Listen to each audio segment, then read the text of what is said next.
नमस्कार छात्रों, सुप्रभात। आज आप हिंदी का 10वीं हिंदी का पाठ देखेंगे। गद्य आकलन करना है। 90 दिन का अभ्यासक्रम हम देखने वाले हैं। सेतु पाठ के माध्यम से हमें एक पाठ दिया, रात का चौकीदार। यानी इस पाठ के भीतर लेखक ने हमें कौन सी जानकारी दी है देखना है। सुरेश कुशावाहा तन्मय, ये उनका टोपन नाम है। उन्होंने अपने पाठ के माध्यम से किसकी जानकारी दी है। प्रस्तुत पाठ में लेखक ने चौकीदार के माध्यम से जहां इस पेशे से जुड़े लोगों की ईमानदारी, कर्तव्यनिष्ठा को दिखाया है, वह कुछ लोगों की मुक्तखोरी को दर्शाते हुए जन जागृति करने का प्रयास किया है। देखिए, यहाँ सुरेश जी ने अपने पाठ के माध्यम से दिन रात या रात के वक्त चौकी करने वाला, मेहनत करने वाले इंसान के, जो ठंड हो, बारिश हो या गर्मी हो, तीनों मौसम में वह किस प्रकार काम करता है उसकी जानकारी दी है। पाठ में लेखक ने क्या बताया है उसकी जानकारी लेंगे। दिसंबर जनवरी की हाड़ कांपती ठंड हो या झमाझम बरसाती वर्षा या उसी भरी गर्मी की रातें हो, हर मौसम में रात 12 बजे के बाद चौकीदार नाम का यह निरह प्राणी सड़क पर लाठी लेते, ठोकते, सीटी बजाते हमें सचेत करते हुए कॉलोनी में रात भर चक्कर लगाते रोज सुनाई पड़ता है। वहाँ जो चौकीदार का काम क्या होता है, घर की चौकन्नी करना तथा डाकू चोर उसी से कोई खतरा न हो, किसी के घर में चोरी न हो, इसीलिए वह रात के वक्त 12 बजे आपकी लाठी लेकर डंडा सड़क पर आवाज करते हुए, सिटी बजाते हुए लोगों की घर की चौकसी करता था या करता है। लोग सोते हैं, निर्धास्त होकर चौकीदार उस मोहल्ले की चौकी करता है और उसी के कारण लोगों के घर की रक्षा हो जाती है। लेकिन उसके बाद उन्होंने क्या बात बताई। दूसरे दिन यानी दूसरा समय होता है, सूरज निकलता है, तो वह हर दिन सवेरे दूसरों के घर में आकर खड़े हो जाता है। हर महीने की तरह पहली तारीख को हल्के से वह अपने घर से आकर गेट बजाता है और साबजी करके कितने पैसे वह उसे पूछता है। यानी हर दिन महीना पूरा हो जाने के बाद 1 तारीख को वह आकर आपके गेट को बजाता है और अपनी रोजगारी आमदनी मांगने लगता है। और उसी वक्त वह किस तरह से उसे वहाँ से भगाते हैं, पैसे न देकर लोग उसके साथ बेसलूकी करते हैं, उसी का जिक्र किया है। साहब जी, 1 रुपया रोज के हिसाब से महीने की 30 रुपये आपको तो मालूम ही हो है।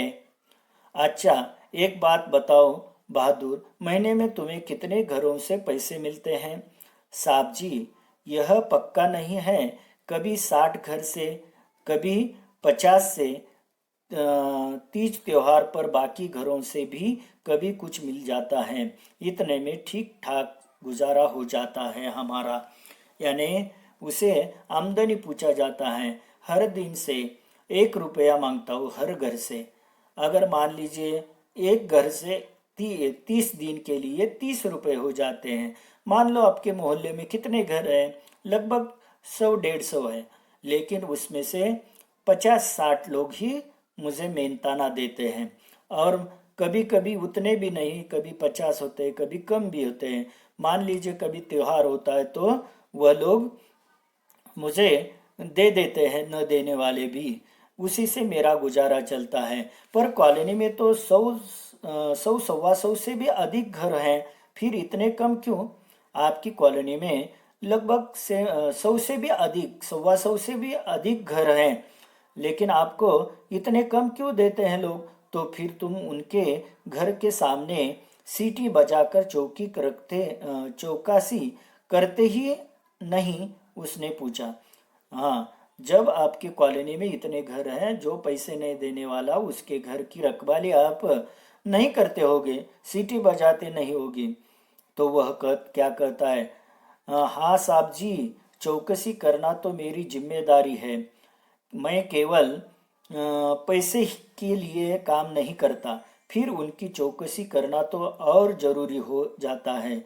भगवान नहीं करे यदि उनके घर घर चोरी वोरी की घटना हो जाए तो पुलिस तो फिर भी हमसे पूछेगी ना, और वे भी हम पर झूठा आरोप लगा सकते हैं कि पैसे नहीं देता इसलिए चौकीदार ने ही चोरी करवा दी।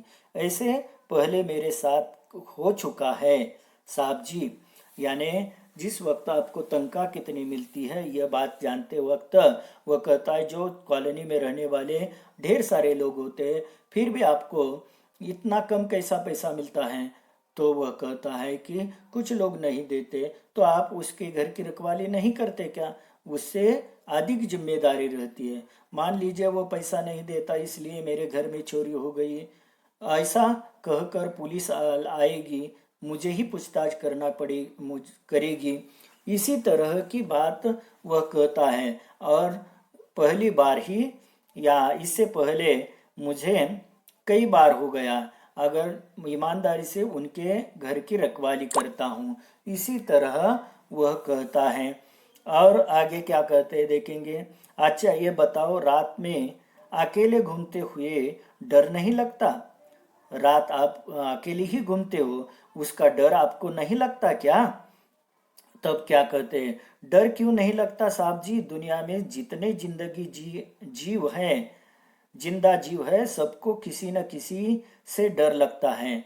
बड़ी बड़े आदमी को डर लगता है तो फिर हम तो बहुत छोटे आदमी हैं। कई बार नशे पत्ते वाले और गुंडे बदमाश से मारपीट भी हो जाती है। शरीफ दिखने वाले लोगों से झिंड किया, तुत्कार और धौस धौस मिलना तो रोज की बात है। धौस यानी धमकी रोब जताते हैं। वह तो हमेशा मेरे साथ गलत बर्ताव करते हैं। रात के वक्त मैं घूमते वक्त मुझे तो डर लगता है। जो इंसान पैदा होता है, जन्म लेता है, उसे हमेशा उस जीवित इंसान को डर लगता है। लेकिन क्या करें, हमारा काम ही ऐसा है। कभी कभी गुंडे बदमाश नशेखोर पत्ते खेलने वाले तथा रोब दिखाने वाले यानी मारपीट के साथ उतर जाते हैं, और उसी शरीफ लगने वाले लोग भी मुझे कभी अच्छी बात नहीं करते, धुतकारते हैं। उसी तरह की बात वह कहता है। अच्छा बहादुर, सोते कब तुम? वह फिर प्रश्न करते हैं। वह कहते हैं, आप तो रात के वक्त काम करते हो, तो आपको सोते कब है? तब वह जवाब देता है, साहब जी रोज सुबह 8-9 बजे एक बार कॉलोनी में चक्कर लगाकर तसल्ली कर लेता हूँ कि सब कुछ ठीक है ना। फिर कल की नींद पूरी करने के लिए आज रात में फिर जागने के लिए आराम से अपनी नींद पूरी कर देता हूँ। रात के वक्त मुझे ड्यूटी करनी है, निगरानी करनी है, इसलिए सवेरे सवेरे उठकर 9 बजे से 8 से 9 बजे से 1 घंटे में पूरे मोहल्ले में एक बार फिर चक्कर लगवाता हूँ। कोई आपत्ति हुई या कोई दुर्घटना घटी है क्या, उसकी जानकारी लेता हूँ, और खाना खा के कल की नींद पूरी करके रात के वक्त जगने के लिए सोता हूँ, और रात के 12 बजे मैं फिर से काम लग जाता हूँ। अरे भाई, अभी तूने ही कहा कि जो पैसे नहीं देते उनका ध्यान मुझे ज़्यादा रखना पड़ता है, तो आपसे मेरे घर की चौकसी भी तुम्हें बिना पैसे की करनी होगी। समझे? यानी जिस वक्त लेखक कहते हैं कि भाईजान, आप तो जो पैसे नहीं देते उसी के घर की निगरानी बड़ी ध्यानपूर्वक करनी पड़ती है, उनको ज़्यादा ध्यान देना पड़ता है। आज से मेरे घर की चौकसी भी आप मुफ्त में करना, मैं भी पैसे नहीं दूंगा। इसी तरह की बात करते हुए वह अपना बात खत्म कर देता। वैसे आपकी इच्छा साहब जी, वो कुछ नहीं बोलता। आपकी इच्छा कामना हो उसी तरह की होगी, और चौकीदार अगले घर की ओर बढ़ जाता है। आगे देखेंगे। मैं सोचता हूँ कि बिना किसी ऊपरी दबाव अथवा नियंत्रण के एकांकी का रूप से इतनी जिम्मेदारी से अपना कर्तव्य निभाने वाला, हमारी सुरक्षा की चिंता करने वाला, निष्पट भाव से काम करने वाला यह रात का रखवाला स्वयं कितना असुरक्षित और अकेला है। देखिए, सारासार विचार करने के बाद हमें दिखाई देता है कि कोई भी दबाव न रखते हुए, किसी का नियंत्रण न रहते हुए अपनी जिम्मेदारी समझकर वह किस तरह से काम करता है। कोई नहीं बोलता, फिर भी सुरक्षा का काम करने वाला, चिंता करने वाला, निष्कपट भाव से काम करने वाला वही इंसान रात को रखवाली करता है, स्वयं कितना असुरक्षित होता है। उसकी सुरक्षा के बारे में कोई सोच विचार नहीं करता। वही लेखक ने यही कहा है। मैं रात भर वहापोह में रहा, यानी लेखक को रात भर नींद नहीं आई, ठीक से नींद भी नहीं आई।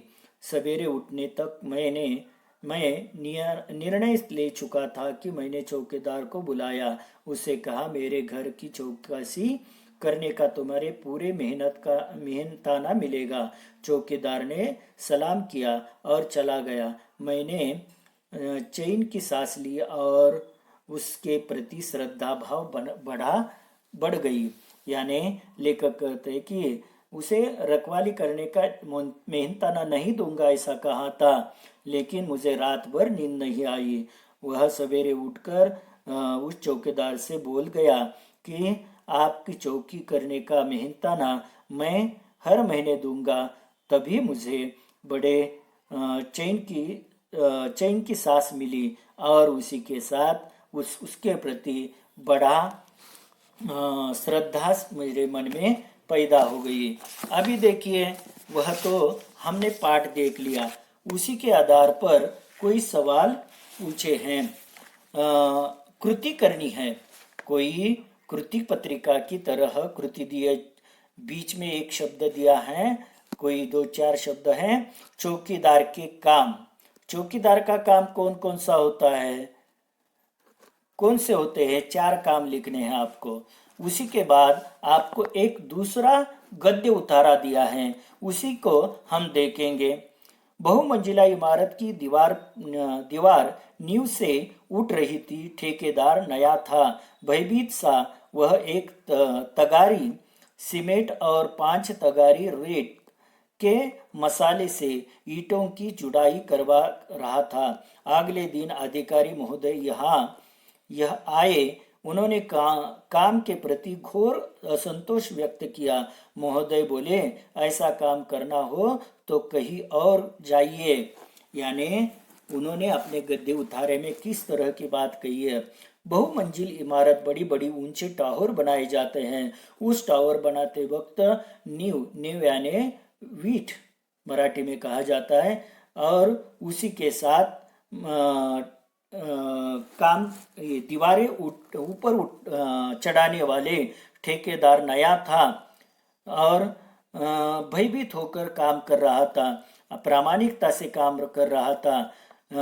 वह क्या काम कर रहा था? सीमेंट की एक बोरी, 5 तगार यानी 5 टोकरियाँ बालू यानी रेत, वह सब इकट्ठा करके अपनी दीवारें ईंटों से बना रहा था। लेकिन ठेकेदार जो आते हैं दूसरे दिन, उसका काम देखकर उसे डांटा किया करते हैं, ऐसा काम करोगे तो आपको कहीं और जाना पड़ेगा। इसी तरह का बर्ताव करने के बाद वह सोच में पड़ता है। आगे देखेंगे। अगले दिन सशंकित नए ठेकेदार ने एक तगार सीमेंट और 3 तगारे रेत के मसाले से ईंटों की जुड़ाई की। संबंधित अधिकारी आए, उन्होंने नींव की दीवार पर एक निगाह डाली और गर्म हो गए। इस बार ठेकेदार को अंतिम चेतावनी दी, यदि कल तक काम में पर्याप्त सुधार नहीं किया गया तो काम बंद करवा दिया जाएगा। यानी उस भयभीत ठेकेदार से वो भयभीत काम करने वाला ठेकेदार है, वह से किस तरह घबराया जाता है और ठेकेदार को दूसरे दिन वह आकर उसे किसी भला बुरा करता है। अगले ही दिन ठेकेदार आकर उसे एक प्रकार की दीवार देखकर उसे टोकने लगता है। ईंटों की दीवार देखकर उसे खून खोलता है और उसे भला बुरा कह के वह कहता है कि अगर ऐसा काम करते रहोगे तो आपको अंतिम चेतावनी देता हूँ कि आपको अगली बार सुधार नहीं हुआ तो आपको इस काम को बंद करवाया दिया जाएगा, आपको दूसरी तरफ काम के लिए भेजा जाएगा। इसी तरह से वह कहता है। और आगे देखेंगे। जब नए ठेकेदार की समझ में बात नहीं आई तो उसने एक अनुभवी ठेकेदार से इस समस्या पर उसकी सलाह चाहिए। अनुभवी ठेकेदार ने बताया कि ये महोदय निश्चित चाहते हैं कि इसलिए काम में कमी बता रहे हैं। नया ठेकेदार ईमानदारी था, वह रिश्वत लेने को अपराध समझता था। उसने भ्रष्ट अधिकारी को पाठ पढ़ाने का निश्चय कर लिया। यानी वह सोचता है, विचार करता है कि ऐसा क्यों हो रहा है। दूसरे ईमानदार ठेकेदार से पूछा जाता है तो वह कहता है, बार बार आप टोकने वाला वह अधिकारी आपके पास से रिश्वत मांगता है। रिश्वत देना तो वह गलत मानता था और उसी के कारण वह उसे बता देते हैं कि वह रिश्वत नहीं देना चाहता और वह निश्चय कर लेता है कि भ्रष्ट अधिकारी को मैं रिश्वत नहीं दूंगा। यह कहानी हो गई। और उसी के साथ आगे देखेंगे सवाल कौन कौन से पूछे हैं। आओ, हमें कुछ उचित जोड़ियां लगानी है और जोड़ियों के माध्यम से हमें जानकारी हासिल करनी है। उचित जोड़ियां लगाइए। अभ्यास करें। बहुमंजिल अगट में लिखा है, नया ठेकेदार अधिकारी रिश्वत लेना। दूसरे ग्रुप में दिया है अपराध, ईमानदार और भ्रष्ट। उसी तरह आपको आपकी कॉपी में या नोटबुक में विषय जोड़ियां का उत्तर लिखकर रखना है। विनम्रता सारे सद्गुणों की नींव है विषय पर अपने विचार व्यक्त कीजिए। अपने नोटबुक में विनम्रता सारे सद्गुणों की नींव है विषय पर अपने कुछ मत, आपके स्वमत इसी पंक्ति पर लिखना है। आपको घर के लिए छुड़ाने के लिए पूरक पाठ के रूप में आपने परिसर में चौकीदार द्वारा किए गए अच्छे कार्य के लिए अभिनंदन करने वाला पत्र यानी खत लिखिए। जो आपके मोहल्ले में काम करने वाला ठेकेदार है वह काम किस प्रकार का करता है उसके लिए उसकी जानकारी लेकर वह आप उसी पर आपको गृहपाठ के रूप में एक खत लिखना है। और पूरक पठन के लिए प्रेमचंद जी की आपली आपनी कहानी आपनी करनी यह कथा